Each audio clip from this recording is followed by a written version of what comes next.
कक्षा अष्टम की पाठ्य पुस्तक वसंत भाग 3 की एक कविता जिसे पद्य कहते हैं, अंग्रेजी में पोएट्री कहते हैं, कबीर की साखियां पढ़ने जा रहे हैं। अब तक आपने देखा होगा दोहा, छंद, अब ये साखिया एक नया रूप, ठीक है, जो दोहे का ही एक नया रूप है। साखी का अर्थ होता है साक्ष। साखी संस्कृत साक्षी यानी साक्षी का रूपांतर है। संस्कृत साहित्य में आंखों से प्रत्यक्ष देखने वाले के अर्थ में साक्षी का प्रयोग हुआ है और कालिदास ने कुमार संभव में इसी अर्थ में इसका प्रयोग किया है। तो साक्ष्य मतलब हम जिसको प्रमाण कहते हैं, प्रूफ, है ना, इसको हम क्या कहते हैं, प्रूफ। तो दोहे के बारे में इसके पहले मैंने आपको बताया था कि दोहा गागर में सागर का काम करता है, मतलब एक छोटे से गागर में पूरा सागर समाहित होता है। और इसके संदर्भ जो मैंने आपको कक्षा 7 में दोहा पढ़ाया था, तो दोहे में हमने देखा था कि दीर्घ अर्थ दोहा के आखर थोड़े आही। दीर्घ अर्थ, दीर्घ मतलब बहुत ज्यादा, बड़ा, विस्तृत अर्थ। दीर्घ अर्थ दोहा के आखर थोड़े आही मतलब अक्षर थोड़े ही होते हैं, लेकिन अर्थ बड़ा विस्तृत विशाल होता है, ठीक है।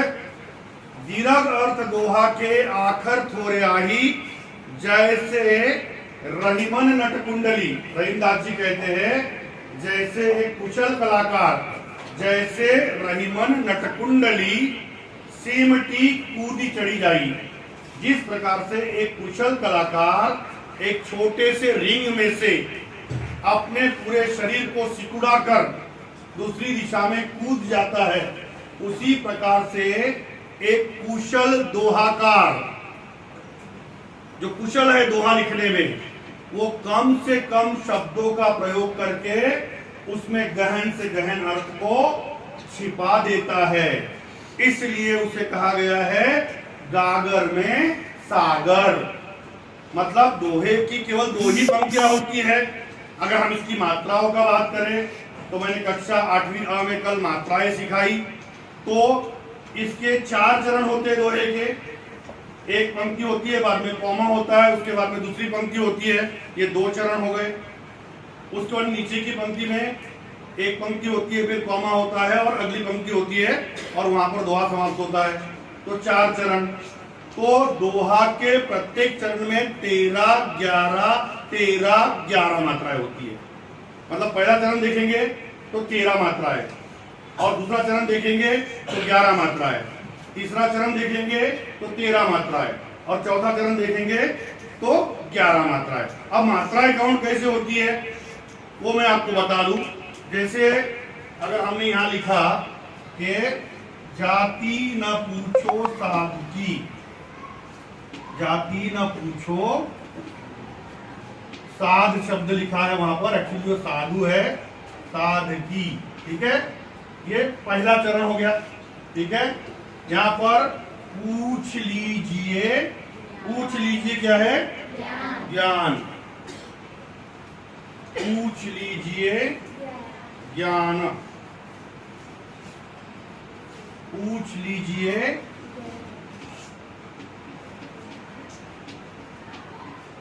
ज्ञान, ठीक है। यहां पर ये चरण समाप्त हुआ। मोल करो तरवार का, तरवार मतलब तलवार, पड़ा रहन दो म्यान।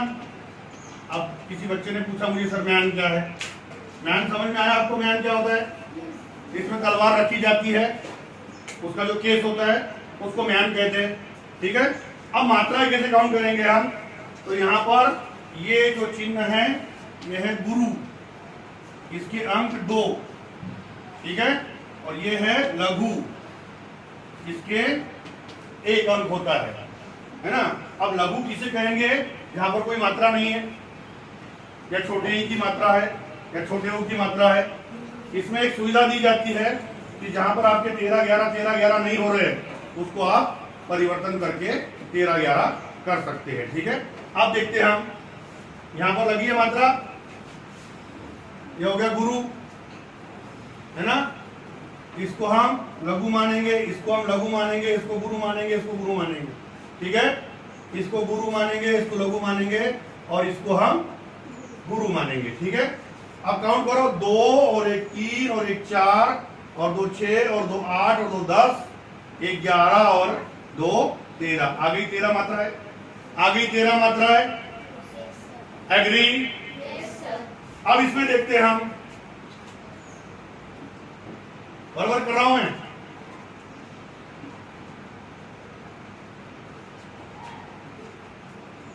काउंट करो, 2 और 1 3, 3 और 2 5, 5 और 1 6, 6 और 1 7, 7 और 3 10 हो रहे हैं। ठीक है, तो हम इसको क्या करेंगे, यहां पर हम गुरु कर देंगे।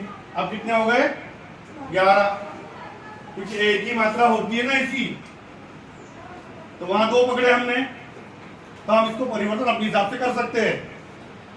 Is it clear? समझ में आया? तो जाति न पूछो साथ की, पूछ लीजिए ज्ञान में। 13 मात्राएं मिल गई आपको, नीचे में आपको 11 मात्राएं मिल गई।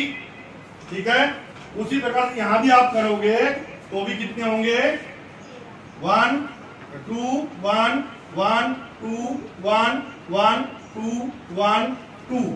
देखो, 2 और 1 3 और 1 4 और 2 6 7 8 8 और 2 10, 10 और 3 13 आ गए।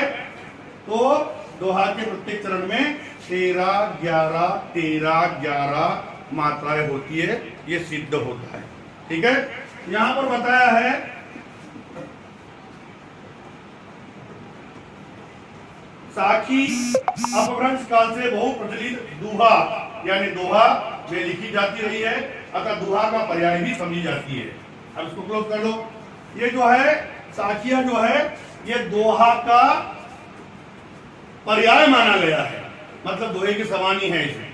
ठीक है, अब इसको हम आपके सामने प्रकट वाचन करने जा रहे हैं।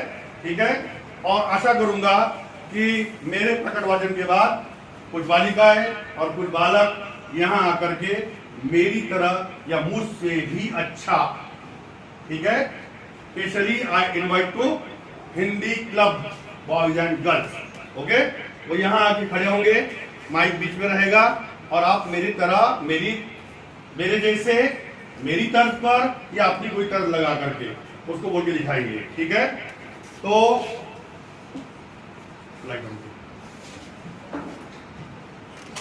शुरू करूं? आप लोग तैयार हैं? Yes, sir. आपने मुझे क्या बताया था, आप कैसे हैं? Physically fit, mentally alert, emotionally cheerful. अब ज्यादा उसी की आवश्यकता है। ठीक है, फिजिकली फिट, मेंटली अलर्ट और इमोशनली चीयरफुल। तो मैं अब इसको आपको गाकर सुना रहा हूं, इसके अर्थ हम बाद में चर्चा करेंगे।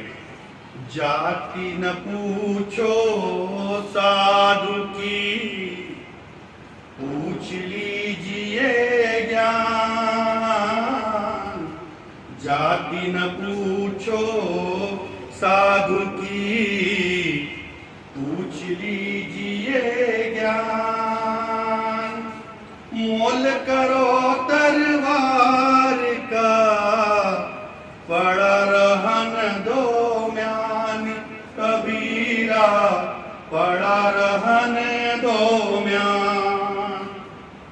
आवत गारी एक है, उलटत होई अनेक।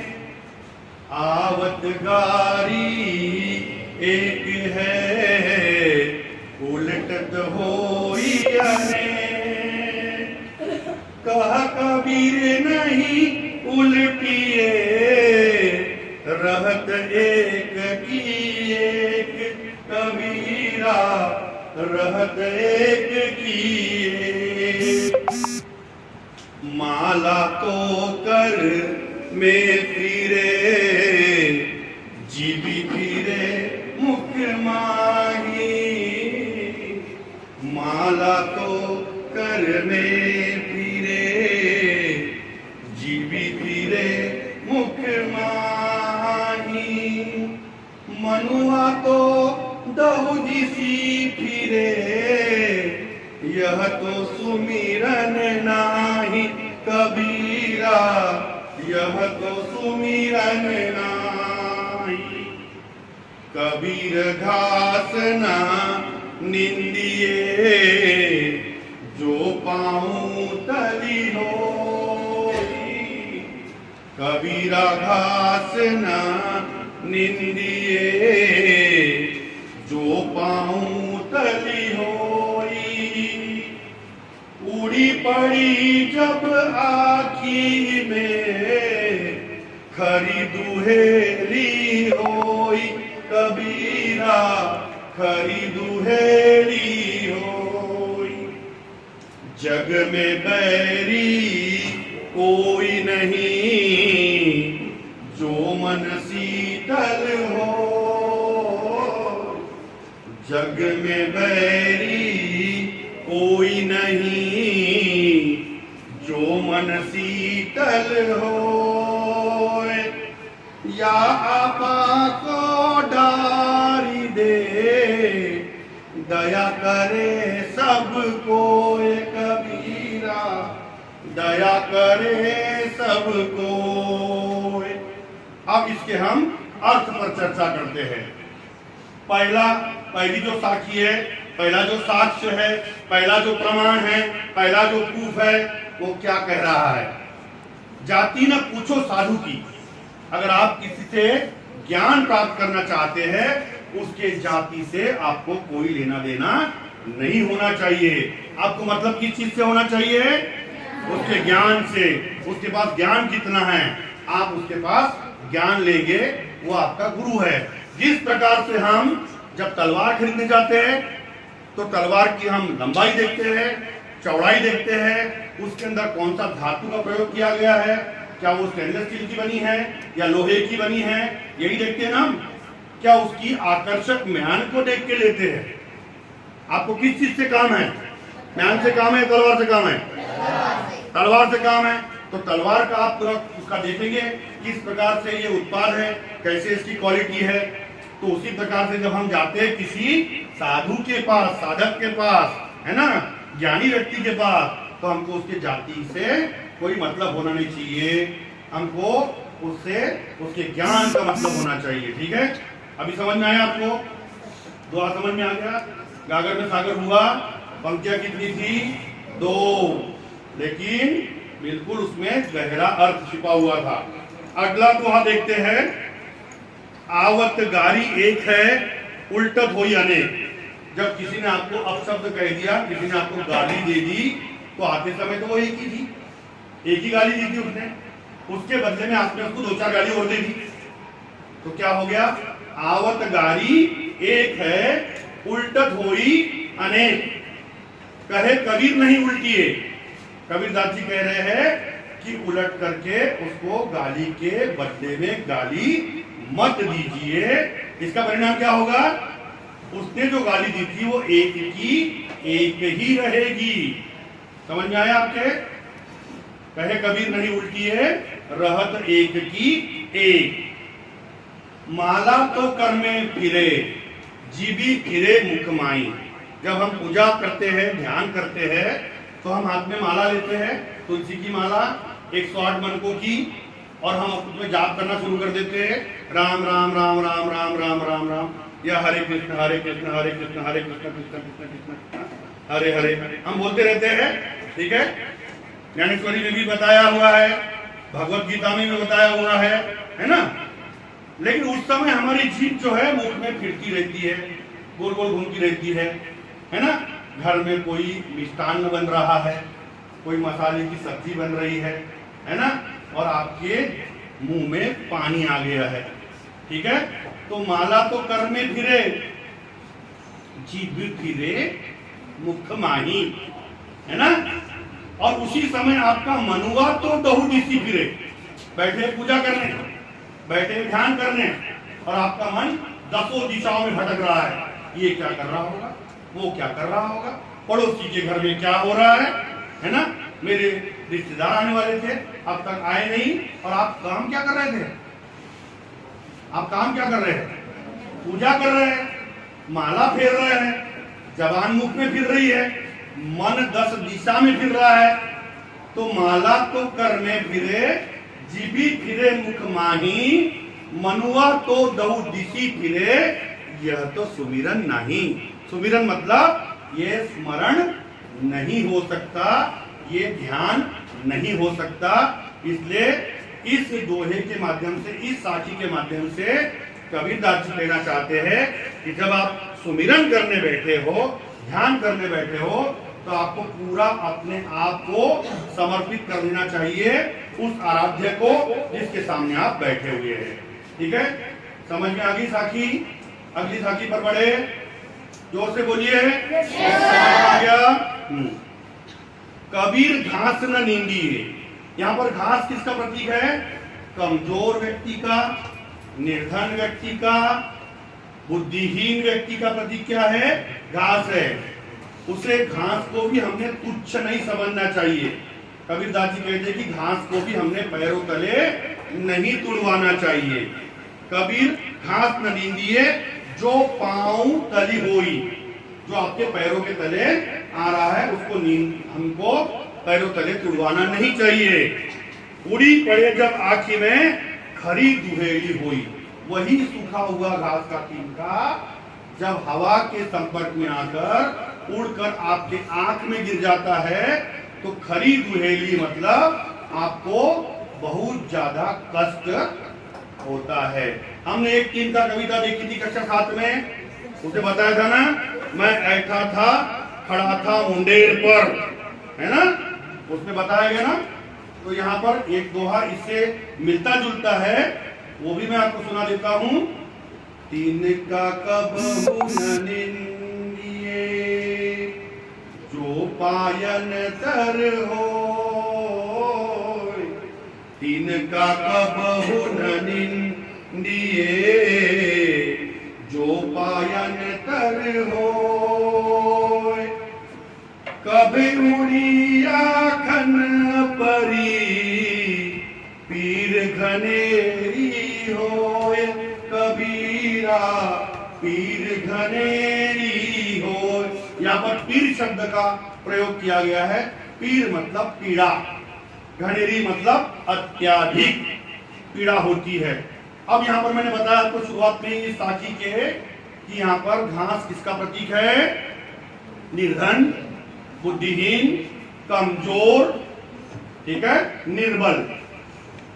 तो हमें किसी को भी अपने जीवन में तुच्छ नहीं मानना चाहिए, क्योंकि वही जिसे हम तुच्छ मान रहे हैं, कमजोर मान रहे हैं, निर्बल मान रहे हैं, कभी ऐसा समय आ जाता है कि वो शक्ति को प्राप्त करके आपके सामने कोई बड़ा कार्य करके दिखा देता है, तब आपको लज्जा का अनुभव हो सकता है। क्या आप मेरी बात से सहमत है? सहमत है? ऐसा हो सकता है तो हमें किसी को तुच्छ मानना चाहिए। यहाँ पर तिनके के उदाहरण से, फिर गागर में सागर, तिनके के उदाहरण से बताया जा रहा है कि तिनके को भी हमें तुच्छ नहीं मानना चाहिए, क्योंकि जब वो हवा के संपर्क में आता है, शक्ति पा लेता है, आपके आंख में पड़ता है तो बहुत दर्द होता है। खरी दुहेली, पीर घनेरी, कैसे शब्दों का प्रयोग किया देखो, पीर घनेरी और खरी दुहेली हुई। ठीक है, अगला दोहा देखते हैं। जग में बैरी कोई नहीं जो मन शीतल होए, जग में आपका बैरी कोई नहीं है अगर आपका मन शीतल है, पवित्र है, प्योर है, तो आपका जग में कोई भी बैरी मतलब शत्रु दुश्मन नहीं हो सकता। या आपा को डारी दे, आपा मतलब अहंकार, इस अहंकार को डाल दे। या आपा को डारी दे दया करे सब कोई कबीरा, दया करे सब कोई। उस समय आप पर सभी लोग दया करने लगेंगे, आपके साथ सानिध्य प्राप्त करने की चेष्टा करेंगे। और वहीं अगर आप अपने अहंकार में रहेंगे तो सब आपसे दूर रहेंगे। तो जग में आपका कोई भी बैरी नहीं होगा अगर आपका मन शीतल है, पवित्र है तो। इसलिए अपने अहंकार का त्याग करके आपको क्या करना है, सबसे मेलजोल बढ़ाना है, और उस समय सभी आप पर दया करेंगे। साधु की पूछ लीजिए ज्ञान, जाति न पूछो साधु की पूछ लीजिए ज्ञान। मोल करो तलवार का, पड़ा रहन दो म्यान कबीरा, पड़ा रहन दो म्यान। माइक लो, जल्दी लो।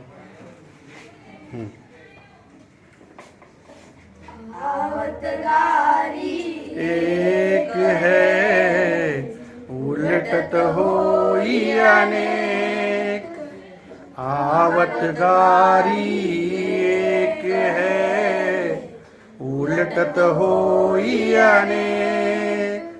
कहे कबीर नहीं उल्टिए, रहत एक की एक कबीरा, रहत एक की एक। जल्दी। माला तो कर में फिरे, जिब फिरे मुख माही। माला तो कर में फिरे, जीव फिरे मुख माही। मनुआ तो दहु दिसी फिरे, यह तो सुमिरन नाही कबीरा, यह तो सुमिरन नाही।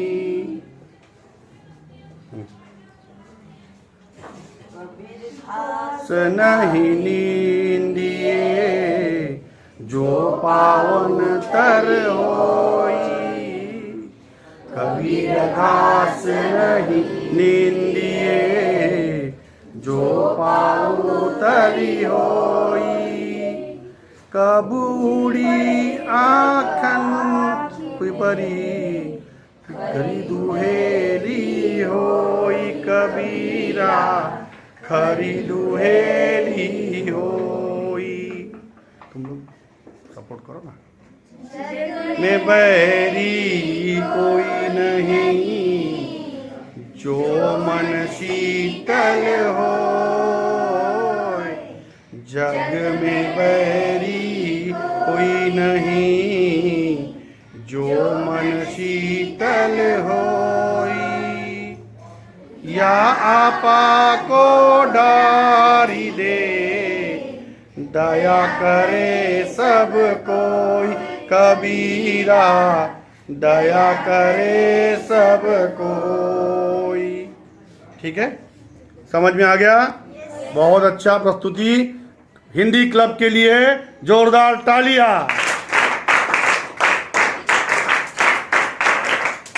धन्यवाद।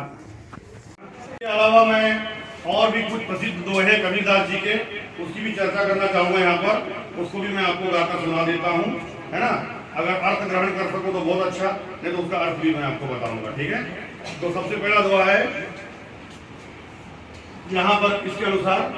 माटी कहे कुम्हार से, तू क्या रोने मोय। माटी कहे कुम्हार से, तू क्या रोने मोय। एक दिन ऐसा आएगा, मैं रोंदूंगी तोय कबीरा, मैं रोंदूंगी तो। जो माटी जिस पर कुम्हार नाच नाच करके उसको महीन बनाता है, वो कुम्हार से कह रही है कि माटी कहे कुम्हार से, तू क्या रोंदे मोए, एक दिन ऐसा आएगा मैं रोंदूंगी तोए, मैं तुझे अपने अंदर समाहित कर लूंगी, मतलब एक प्रकार से मैं तुम्हें रोन दूंगी।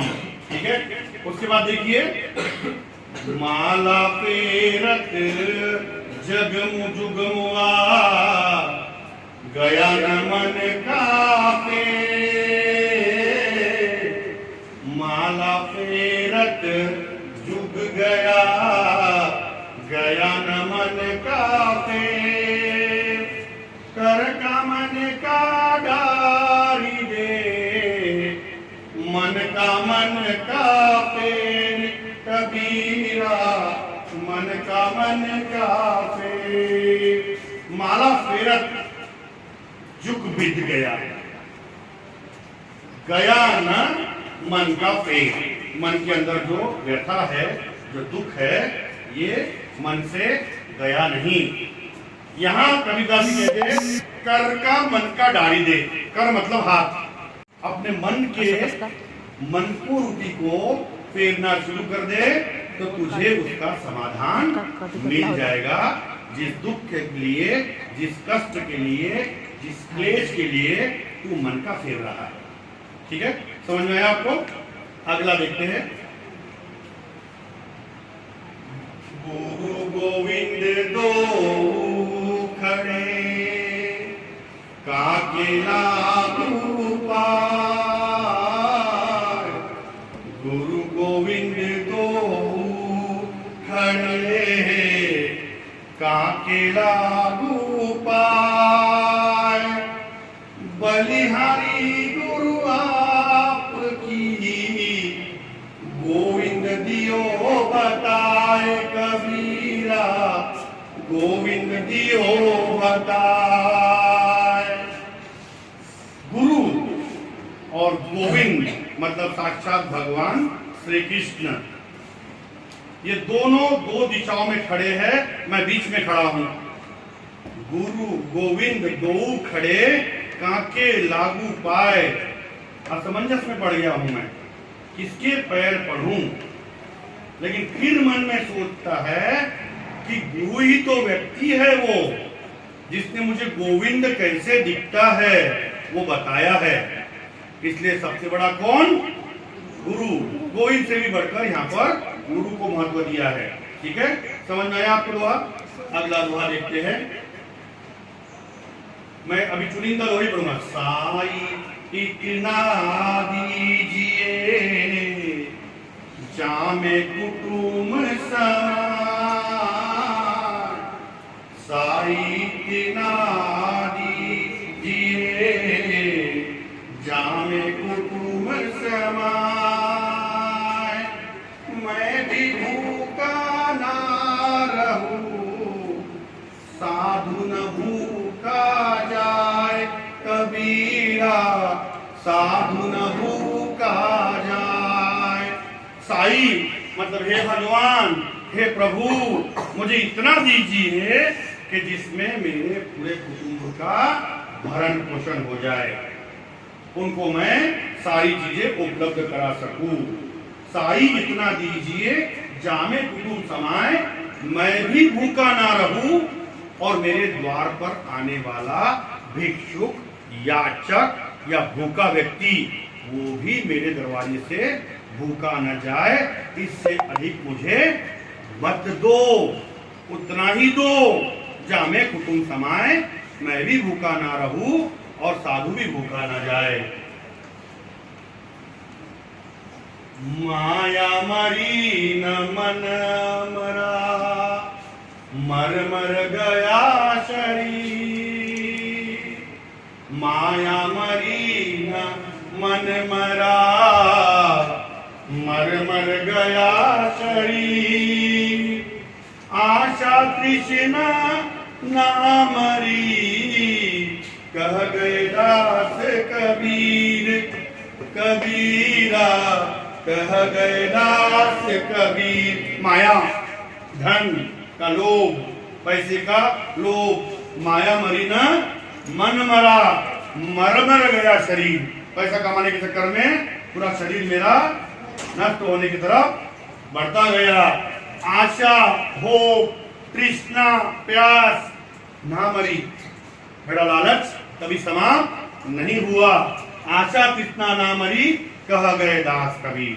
पूरा शरीर ढल गया, बीमारी का घर बन गया, वृद्धापकाल आ गया, लेकिन मेरे मन की जो लालसा है, जो आशा है, जो तृष्णा है, ये कभी समाप्त नहीं हुई। ठीक है। दुख में सुमिरन सब करे, सुख में करे ना कोई। दुख में सुमिरन सब करे, सुख में करे ना कोई। जो सुख में सुमिरन करे, दुख काहे कोय कबीरा, दुख काहे कोय। जब आपके ऊपर विपत्ति आती है, कोई कष्ट आता है, तो आप भगवान का स्मरण करना शुरू कर देते हैं। और जब आपके पास सुख होता है, पैसा होता है, ऐश्वर्य होता है, धन होता है, और आप सुख समृद्धि से परिपूर्ण होते हैं, तब आप भगवान का स्मरण नहीं करते। अगर उस समय भी आपने भगवान का स्मरण किया, तो दुख आपके पास आएगा ही क्यों? समझ में आया? क्योंकि दुख के बाद सुख होता है, सुख के बाद दुख होता है। बचपन से सुनते आ रहे हैं, दुख जाता है, सुख आता है, सुख जाता है, दुख आता है। लेकिन हमारी इंसान की प्रवृत्ति कैसी है कि हम दुख में तो भगवान का स्मरण करते हैं और सुख में हम उसको भूल जाते हैं। तो यहाँ कबीरदास जी दोहे के माध्यम से कह रहे हैं कि दुख में सुमिरन सब करे, सुख में करे न कोय। जो सुख में सुमिरन करे, दुख काहे को होए। बड़ा हुआ तो क्या हुआ, जैसे पेड़ खजूर। खजूर का पेड़ बहुत बड़ा होता है, उसकी छाया कहां पड़ती, दिखाई नहीं पड़ती। तो यहां पर जो आदमी बोलता है मैं बड़ा, मैं श्रेष्ठ, मैं अमीर, तो वो उस खजूर के पेड़ के समान है। ठीक है, क्योंकि वो बड़ा तो है, लेकिन किसी की सहायता के काम का नहीं है, किसी के लिए उपयोगी नहीं है। ठीक है। बड़ा हुआ तो क्या हुआ, जैसे पेड़ खजूर। पंछी को छाया नहीं, फल लागे अति दूर। कबीरा, फल लागे अति दूर। ना उसकी छाया किसी को मिल रही है, ना उसके फल किसी को मिल रहे हैं। फल इतने दूर लगे हुए हैं कि वहां तक आप भी नहीं पहुंच सकते, आपका पत्थर भी नहीं पहुंच सकता। तो ऐसा बड़प्पन कुछ काम का है। इसी बड़प्पन के लिए बताया गया था